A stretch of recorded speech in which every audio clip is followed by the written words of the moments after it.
for having a business related to eBay selling? What are some of your goals? Do you simply want to have fun? Do you want to have more income? And be serious about this. Are you really looking forward to generating more income on eBay? Do you need it as a full-time job? Is it something that your entire family is using in terms of relying on the income?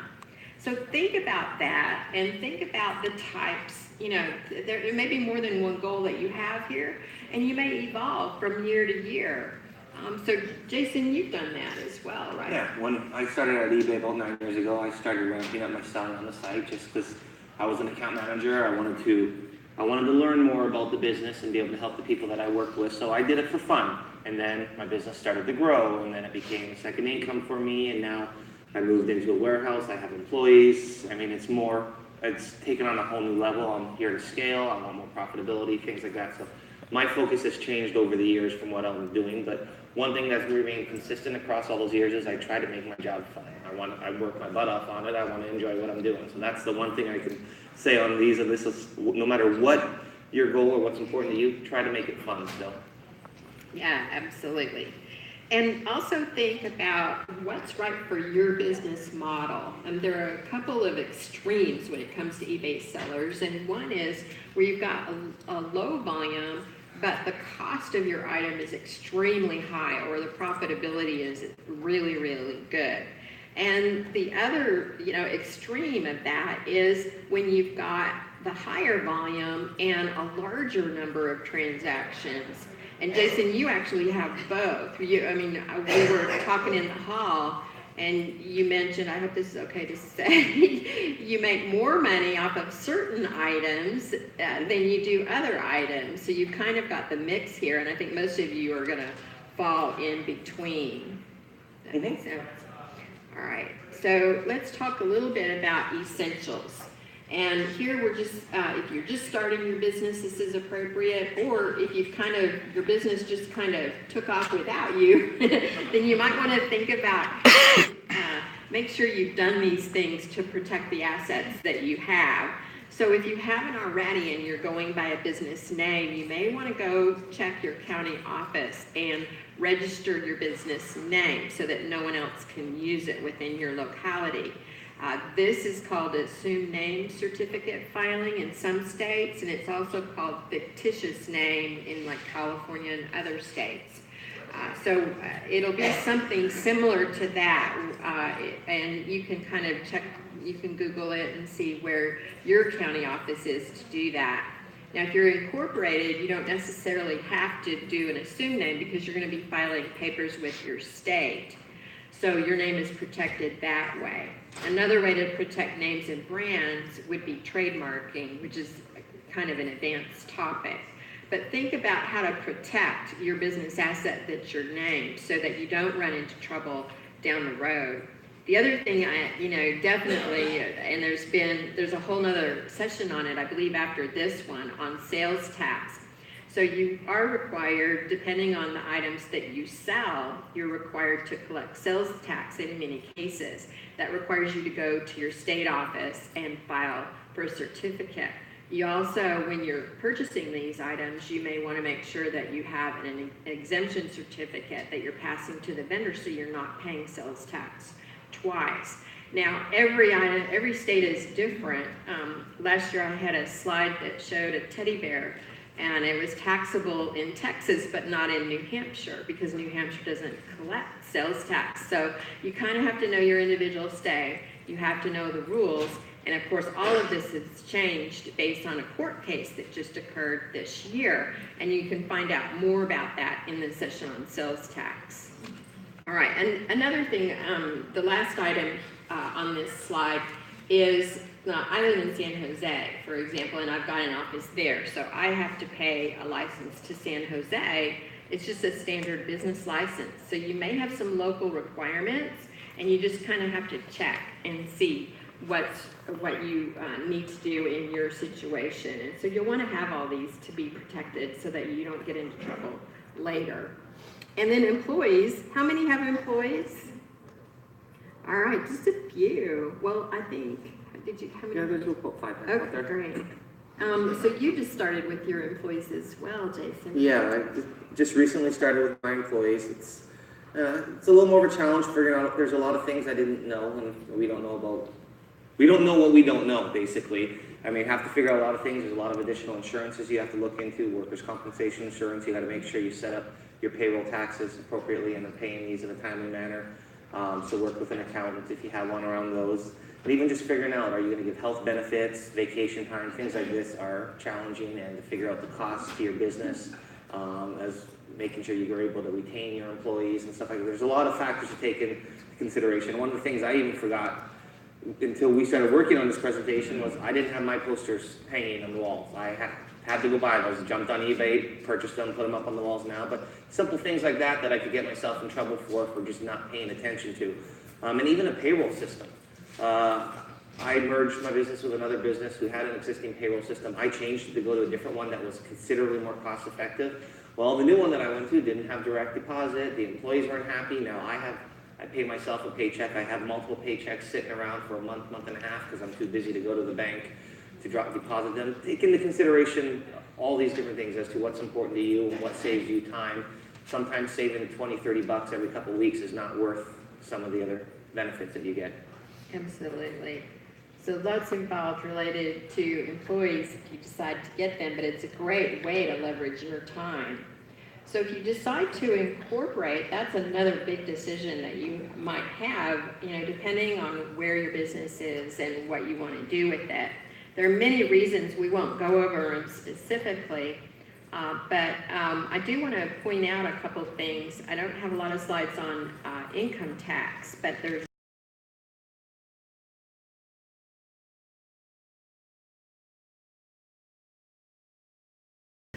it stands for Tax Cuts and Jobs Act, and it's the one that was passed late last year. It's very sloppily written, so even the tax accountants are not really sure what to do in some cases, and so we're waiting right now for guidance from the IRS. But one thing that I want to be clear on is you do not necessarily need to incorporate in order to get something brand new that you might hear about, which is a new 20% deduction for tax purposes.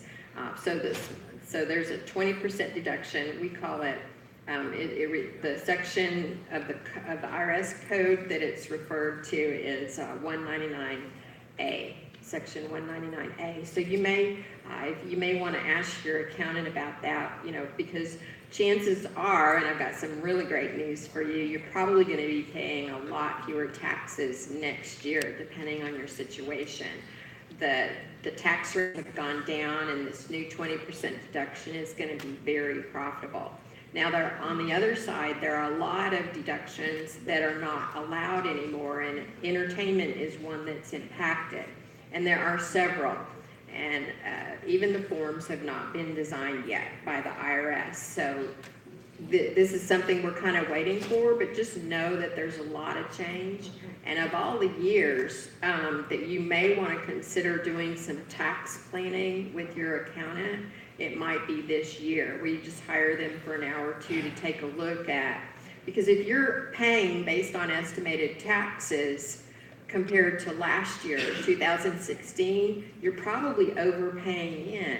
And you don't necessarily want to do that because you could use that capital to purchase more items. So I want you to think about, getting some advice so that, crunch the numbers, get them to do a spreadsheet so that you can figure out what your true tax liability will be for next year. All right. Oh, I did that. I hit the wrong button.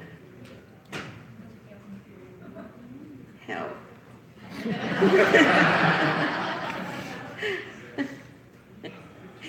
It's too early. I'm going to keep talking. He's going to fix it for me because I can't see without my glasses. So, all right. So the next slide is all about how to reduce your accounting costs. And so this is a great tip for you. I truly recommend that Someone should probably take this away from me today. My bad.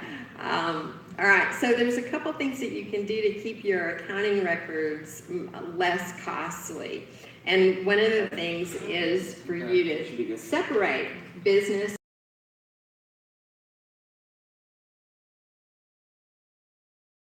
from your personal, where you run all your business transactions through. Same thing for PayPal, same thing for, your accounting system.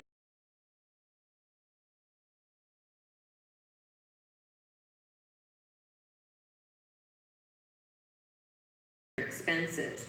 The reason for this, you might think, well, that's more costly, but actually it's not, because when you go to do the bookkeeping and you have personal and business mixed,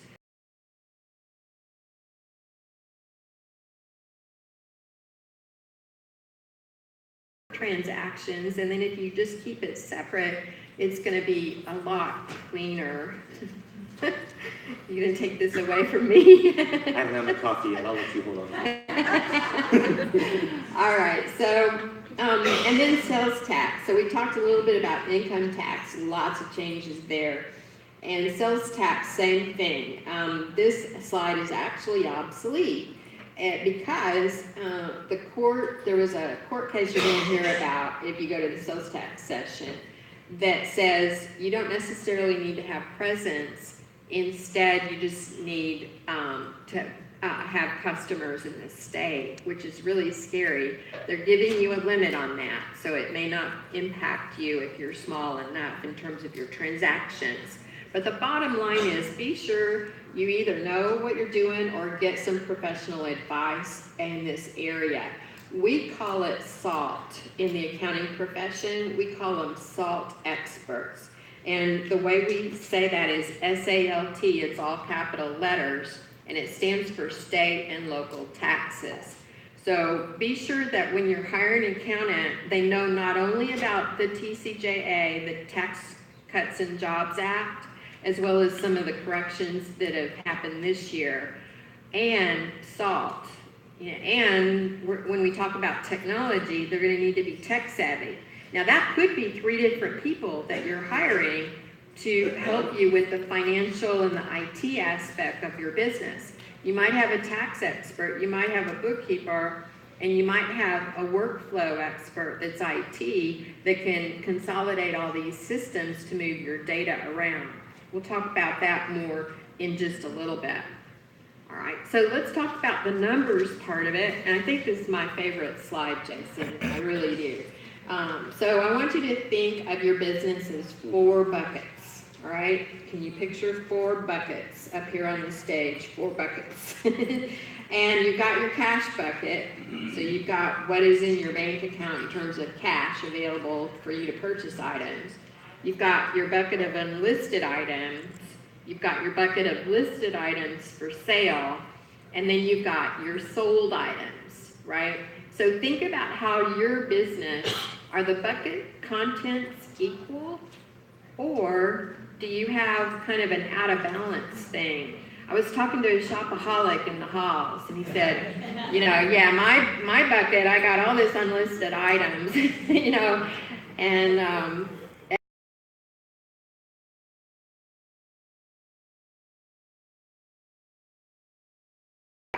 so your unlisted items need to get listed as soon as possible, which need to sell as soon as possible, which need to turn into cash so you can buy more items, right? See the flow?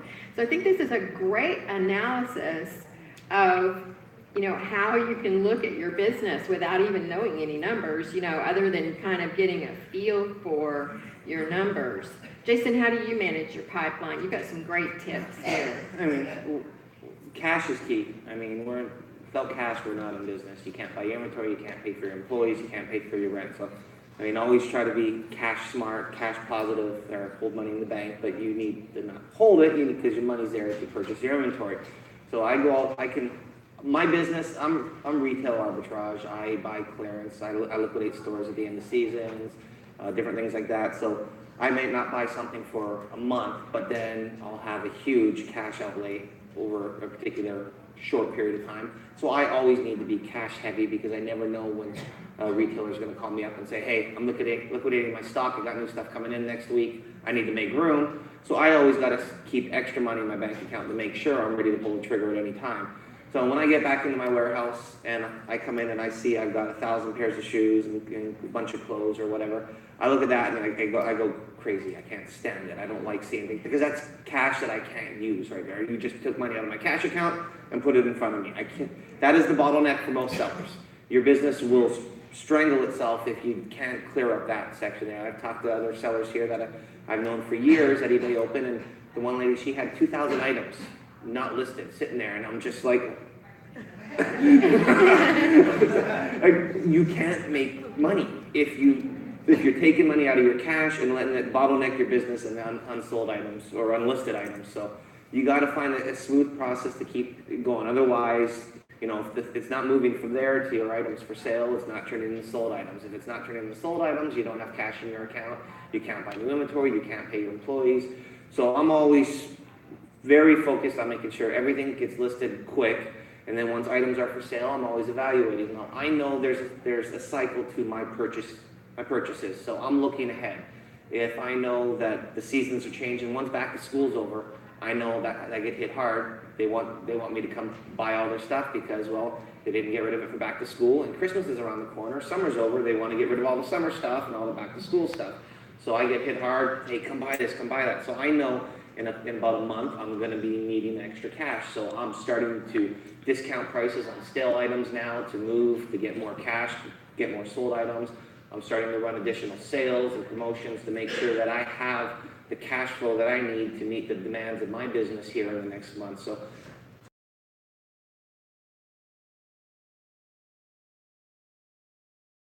that comes across your plate, because last thing I want is to not be able to purchase something. Like I had someone that I know reached out, had a huge lot of watches for me, about $35,000 worth of watches, 1,000 plus pieces. Would have doubled or tripled my money off of it, but I just merged my business, moved into a warehouse, took on new employees, I took on additional expenses, and some other debts had to be paid off. I had to make the conscious decision to turn that down.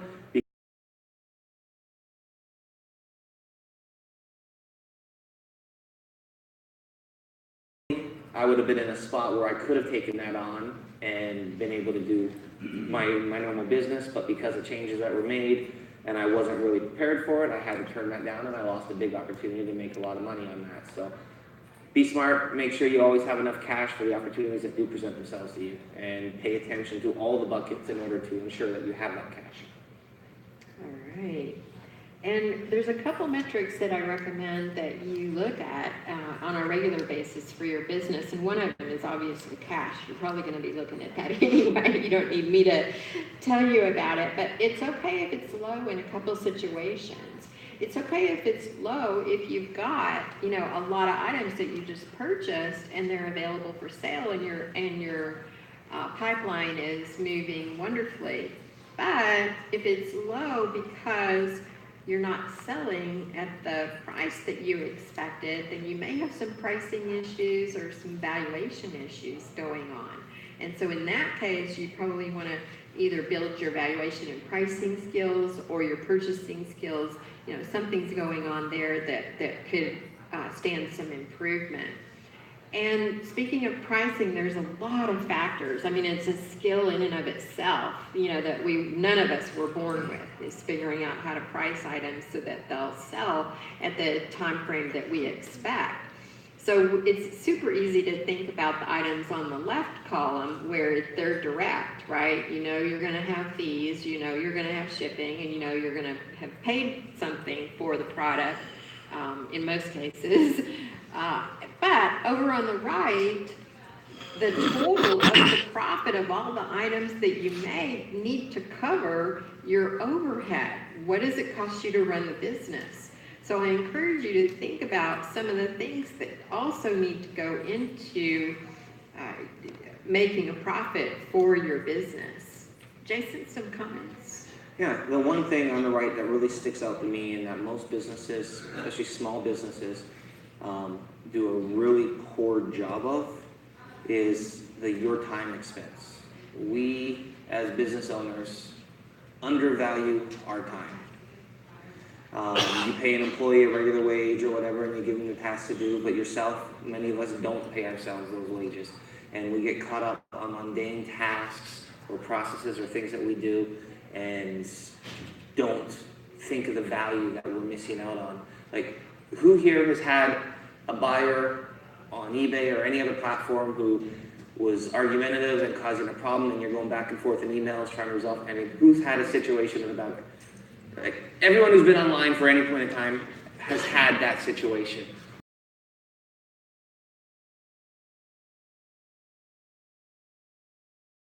They're causing this problem, and you go back and forth in emails. You make the situation worse. You stress about it. You're complaining to your husband or wife or your kids, or you're not sleeping very well, and then you're picking up the phone and you're calling eBay customer support, and you're waiting on hold for half an hour, and then you're talking to someone, and then you hang up because you don't get your answer you want. You call back again. When it's resolved and done, and you were to step back and look at it, you probably spent 4 hours on this. 4 hours worrying about this, stressing about this thing. And everyone I talk to on these situations, in almost every case, I'm like, well, what was it? Oh, it was a t-shirt. It was this. How much was it? $20. You just paid yourself $5 an hour to handle this situation. If I walked up to you and said, hey, do me a favor, I need you to work on this for me, I'm gonna give you $5 an hour, will you do it? You'd laugh at me and probably call me a few names. I mean, so if you wouldn't, in that situation, if you're not being willing to do it, why are you doing it though? You get step back, evaluate the situation, value your time, figure out what is your time worth to you. Like if you're that person who has 2,000 items not listed, those 4 hours, isn't it better spent listing those items and making some money instead? You know, learn to cut your ties, learn to value your time, and make decisions with your time based off of what's best for your business, not what's right for your ego. That's the hardest part. And even when I brought my employee in the first time, there's some processing work on my product. She was in the basement doing that, and I'm used to doing this. I was sitting up on the couch playing a game on my iPad, and I could hear her downstairs, all the wrestling and things, and I'm like, I should be down there. That's supposed to be my job, you know. Now I have no problem with it. Now I can do it. I'm like, please, get out and go do it. I don't want to do that. But you have to train yourself to value your time. That $12 an hour that I was paying them, I got more enjoyment hanging out on the couch, watching a movie with my son, playing my video games, sometimes doing nothing. I would rather do that because my time is important to me. I work my butt off. When I get my time, I'm going to take it when I can, and I'm willing to pay a little extra money for that, for my peace of mind. So keep that in mind. Make decisions on your business the right way. Value your time, what it's worth to you, attach a value to it, and then make those decisions from there. All right, so I'm going to suggest, so we've got one metric, cash, but I'm also going to suggest an important metric is for you to kind of on a regular basis analyze how you're doing in terms of the items and the profitability items. So that's going to require a little bit of spreadsheet number crunching, whether you do it or you have someone do it for you. So on the left column, you've got the costs associated with an item. So I suggest that you use columns. You know, each of these 5 items on the left could be columns in a spreadsheet. And then in the middle, you've got your sales information, and you can add that when the item sells. And when you net the two, you'll get your gross profit per item, which is then the portion that you can allocate to cover the overhead, right? So it's not your net profit, but it's your gross profit, all right? And this is kind of messy, but basically what you know, it's kind of an example of something that you can do to put together so that you can match your costs and your sales and see how you're doing item by item. Because the key to this is to build your skills. Build your valuation skills, build your estimating skills, your pricing skills, you know, build your listing skills, all of that kind of thing. And when you do that, you're going to increase your profitability a great deal. So you keep a spreadsheet, right, Jason? Yeah, I utilize a spreadsheet. I break down all my costs on a monthly and quarterly basis and hand off to the accountant. Basically summarize, but I use the listing tool Sellbrite, which is in the main hall. I've been using that for just a few months, But I'm able to extract a handful of reports. I have all my cost of goods in each one, as well as I can do a sales report, pull it all, and then I just match up the cost of goods to the price. I can do that in a couple minutes. And I have itemized line by line cost of goods versus price sold for each item. So that's how I handle mine. It's transparency that I get with that. I do lump it into one pool at the end of the month or at the end of the quarter, and it's just over. But if I need to, I can go granular. I can figure out what products have been working, what products am I maybe losing money on or not making as much as I thought, or what am I making more on? So I can go through, filter that out, and play with that. So I find that very useful for me. All right, and then since he has thousands of items, we're going to talk about technology in just a minute. But first, let's hear from Jason about some tips. I want to offer just a few suggestions on things that I've done over the years that have helped me. Now, I asked this question last year, and I'm going to ask it again. Who here pays for their eBay fees with their PayPal?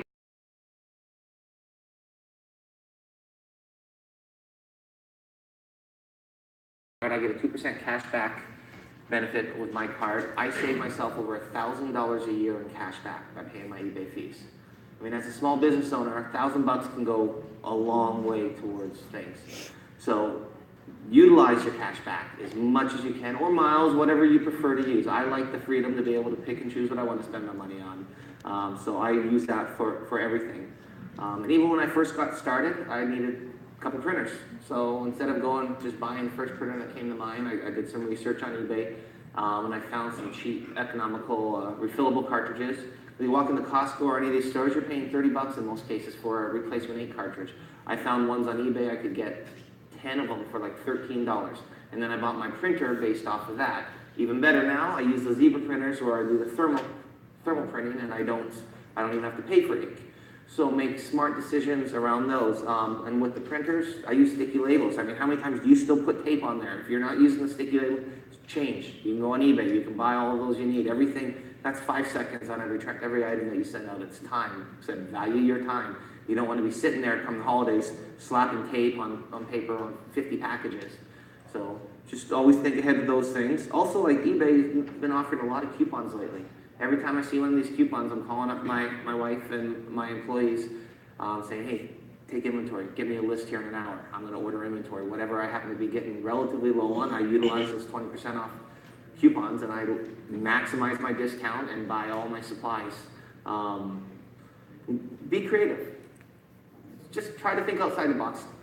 Work on your business. Like we talked about it in one of the earlier slides. Don't always work in your business. Step back, take a look, and make decisions and try new things. One of the things that I did that saved me a lot of money, those big metal shelves they have at Costco, that is my primary shelving unit that I use in my warehouse.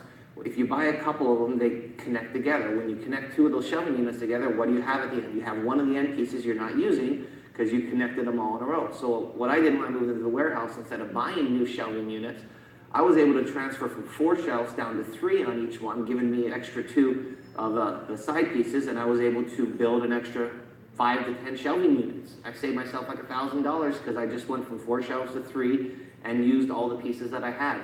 May or may not work for the product that you have. Really irrelevant. It's the idea of be creative. Step back, take a look at things. How can I make this a little smarter? I mean, that was $1,000 there, $1,000 here. We're at eBay. Use this. You're here for a reason. You're here to learn. Network as well. That, to me, the workshops are great. I get a lot out of the workshops, but what I get value in here is talking to you as other sellers and learning from you, sharing my knowledge and experience, learning your knowledge and experience. Take advantage of that. Last year, when I asked that PayPal question for your eBay fees, a lady in the audience put her hand up and said, hey, I pay for my shipping labels. I opened a second PayPal account and set it up to pay for my shipping labels that way. And I was like, okay, that's interesting. Let me think about that. Well, I went home, thought about it, figured it out, made that transition. In the first 10 months, I saved $2,000 on cash back by paying for my eBay shipping labels through my credit card instead of my PayPal balance as well. And so I'm paying $10,000 to $15,000 a month in shipping. 2% back on that adds up pretty darn quick. So between eBay fees, your shipping fees, that's $3,000 a year free money. Another thing I've done that has been really, really good for me, as I mentioned earlier, I'm a retail shopper. I buy clearance, liquidation. There are sites out there and apps that will sell gift cards at discounted rates that you can turn around and use at retail stores. If you happen to be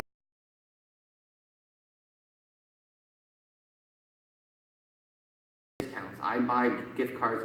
I went to Columbia the other week, bought some items, and I'm checking out, and I was like, oh wait, let me check for the gift cards. 12.5% off for those gift cards. I spent $1,000, got 12.5% off. I got my 2% cash back. Used my tax exempt status on top of that.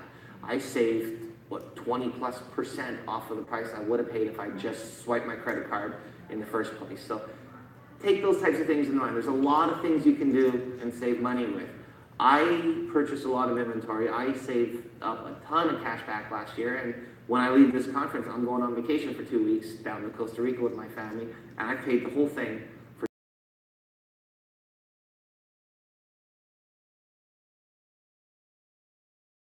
There's some places out there are trying to help you out and give you money. So make sure you're keeping your eyes open for those opportunities.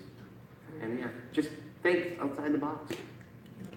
All right, so as we've talked, you've got a lot of skills that you're going to build, and I think I've kind of covered these. But what's brilliant about this conference is you've got sessions on almost all of these items. So a good way to prioritize the sessions, because if we can't attend all of them, they're like 19 sessions and 10 slots, right? So which would elevate your business higher? A lot of times if you fix the thing in your business that's kind of the most broken or the most challenging or the most frustrating, then your entire business gets uplifted. And then you've got a new thing that's, gonna bug you, right? Always there's something to continue to improve and up level. But think about which of these skills that would take your business the farthest, the fastest, if that's your goal. Or really, I should just say, would take your business to the goal that you want to achieve. Also, real quick on that, be aware that 2 to 3 weeks after for you to watch, so if there's 1 or 2 workshops you missed, you can go back online and catch up on them at a later time. Yeah, so that's great. So definitely go back and listen to all the ones that you didn't have a chance to attend live. Now, let's briefly talk about technology, and then I want to open it up for your questions. And we also had some great tips in these sessions. I want to pass on some things that Jason and I have learned in the last, from you guys already yesterday.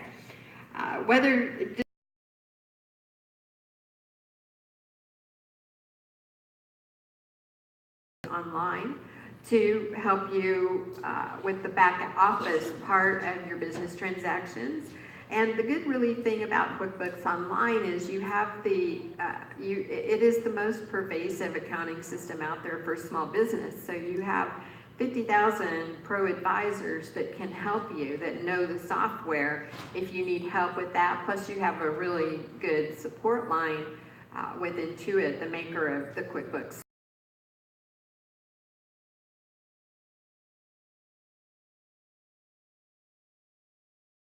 That you need to give to your tax accountant. Now, I want you to think about another hat. The entrepreneur wears many hats, but there's another hat you might not really have thought about before, and that's your data hat. All of you are going to become experts at moving data from one place or another, whether it's analyzing the spreadsheets or moving them from one system to another, or utilizing a new app to give you better insights into your business. And some of the places where you have data already is in the eBay system. You've got your transactions. In the PayPal system, you have your financial information, and that could feed directly into an accounting system. And then you've also got your bank, which has the expense side of your transactions. So think about these, in a way, they're buckets too, more buckets. Think about these as data buckets. And then our goal as an entrepreneur is to get the data in a format that's going to enable us to make really smart decisions.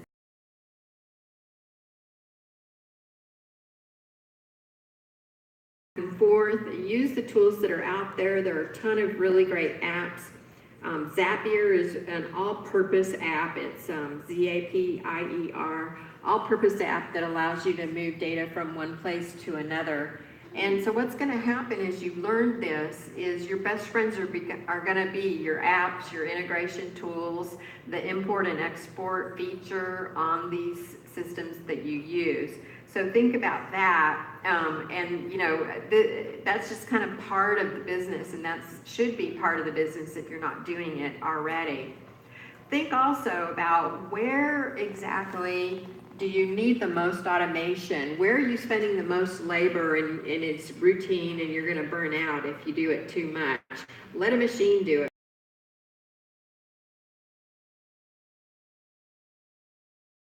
Be accounting. So wherever you need help, then definitely think about where you need that.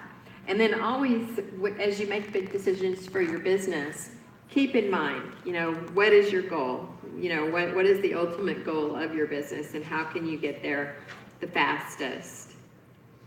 All right, so now it's your turn to take action. We've covered numbers, we've covered essentials, we've covered technology. And so we'd love for you to come up and if you've got any questions for Jason or me, please come up to the microphone.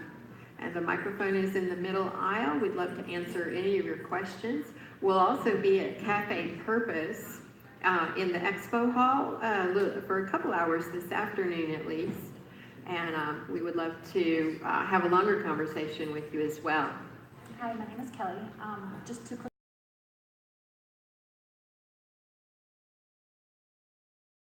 goods. Like on the spreadsheet you showed it had, you know, garage sale or thrift store, Ross. What is there a financial purpose for tracking that? Not necessarily. I do think you probably are going to want to have some kind of vendor recording in your accounting books to some degree. You also may want to track your sources because sourcing items is one of the biggest challenges as you scale your business. You know, how do you figure out where you can go get product? I would just use it for analytics to be able to see which particular tradings have been the most profitable, or you know, I would use it for that. But I mean, it's a necessary field, but I find value in doing something like that. Okay. And then second question is more towards you. You had made a comment that when you were shopping and doing the cash back and the discounted gift cards and things like that, tax exempt. So if you go to a TJ Maxx, you're tax exempt with their. I have a tax exempt license. I got a resale license. I can use my tax exempt. Certain places don't like you to use it because certain places don't like bulk buyers, as they refer to us as.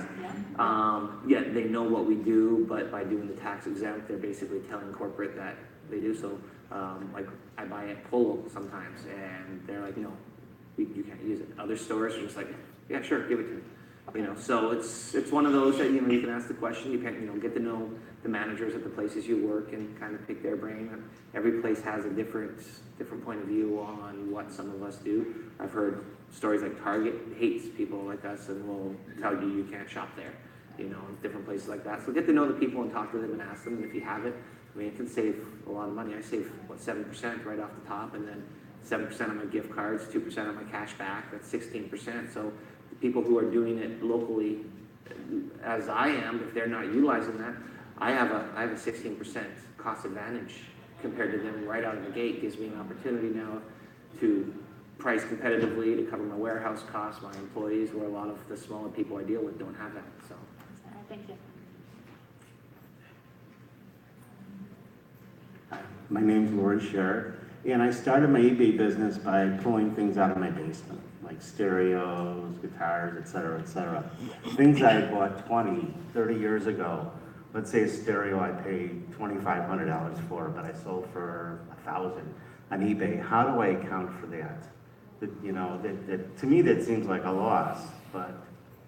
Actually, I would have to give you individual advice on that.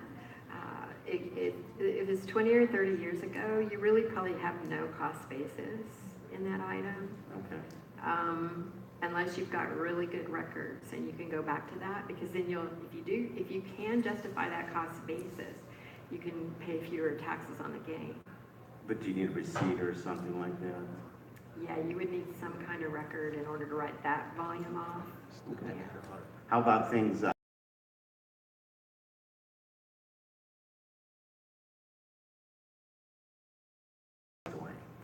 this is super hard, because, you know, this is a cash business. Most of you go to the sales, and you really can't get a receipt from those people. The best thing to do is document it, keep a log of your purchases and what you paid for it. IRS is pretty forgiving if the items that you purchase are under $25 or $50. You know, it keeps changing, you know, each year, it goes up and up and up. So like, you don't need receipts for really small dollar amounts. But if you keep a log, that's going to be in your best interest. And if at all, I know this is kind of impossible, but I would recommend, if you have like your own form, a stack of receipts that you can print out and take with you as you go to these places that you know you're not going to get a receipt for, and then try to get the garage sale owner to sign and say, you know, I paid you this amount of cash. Okay. That's my best suggestion. This is a gray area. Thank you. Or like lose money, how long should we be holding on to it? I consider that a personal preference. There's many factors. If you're selling technology, your life cycle for the technology is much shorter than where I'm selling footwear, where it's so technology depreciates considerably faster because as new things come out. I looked at things a couple different ways. When I had my stuff before, I was like, if I always had money to purchase new inventory, and I was never never said no to inventory because of lack of cash, I wasn't as concerned about discount. On the other side, if I had shelf space and room to conveniently put new inventory, I wasn't as concerned about liquidating, as long as I had those two met. Because like mine with the shoes, someone might come back, like I buy these shoes and I say, I love these shoes. Well, I wear them for a year and a half, I wear them out, I want these shoes again. Where am I going to find them? eBay is going to be the only place. There's a cycle for some of these that they may have, you know, finished on the market, stopped producing today, but a year and a half from now, someone's going to want to have it, and I might be the only one who has it. So there's things like that to take into account. I regularly discount my stuff just because, like, if I buy something, I buy 40 of a particular item, and 3 months later, I sold one of them. I'm like, okay, that was a bad purchase, or I purchased too high. I'll go through and I'll adjust because I'd rather have the money in my bank account, you know, and buy again. It's really a lot of different factors, and it's a personal decision depending on the categories you're in and just what your comfort level is. That would be my take. Yeah. Thank you. Yeah, that's $1 million question. The timing of all of this. All right, And this I is a good think, move, yeah. I think it's okay to, you know, make more money on side items and make less money on others. We're actually out of time. Do you have a quick question? Just a comment on, I buy my printer the same way you buy your printer, and so I pay 53 cents an ink cartridge on eBay, and then when they're empty, I take them to Office Max and hand them in, and they hand me $2 credit, Office Max, up to 10 cartridges a month. That is awesome. Love it. Great tip.